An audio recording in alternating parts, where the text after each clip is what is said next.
Alas 11 na, kailangan naman natin magluto. Mag-fried tayo ng isda. Dalawang klase yung isda natin. Pampan. Ayan, magluto na tayo. Tapos na tayo magluto, guys. Hanguin na natin yan. Last na lang yan. Ayan, hanguin na natin yan. Tapos na tayo magluto. Pwede na natin yan siyang hanguin. Pwede na. At ito na yung luto na.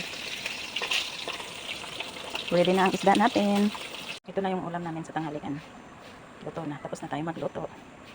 Ayan. Dalawang klase yung ating isda.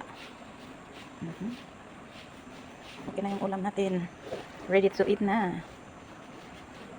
Ito na yung ulam. Ayan. Okay na siya. Luto na ang ating ulam sa tanghalian.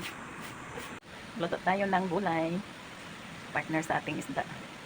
Sigarilyas yung gulay. Ilagyan ko lang ng pechay Tagalog konti. Ito yung partner natin sa pritong isda kanina. Lamig kaayo. Masarap man ang sigarilyas, guys. Pwede na yung gulay natin. Oops. Kain na. Sarap yung sigarilyas, guys. Guys, yan yung ating ulam. Pinisang gulay. Tsaka fried fish. Pampano yung isda natin. Yan yung pinirito natin kanina. And then yung ginisang gulay. Ayan. Isuka tayo dyan, guys. Ayan, kain tayo. Pampano tsaka gulay. Simple na lang. Ginisang gulay lang. Sarap ng gulay. Sigarilyas at pechay.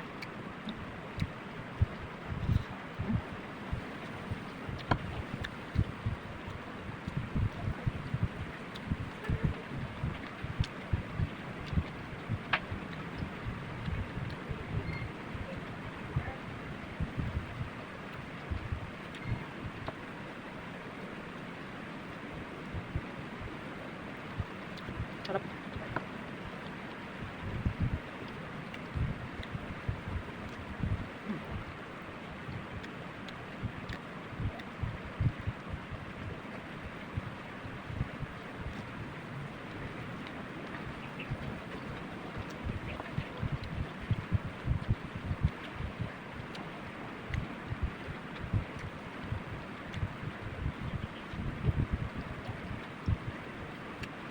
Crunchy yung gulay. Sarap.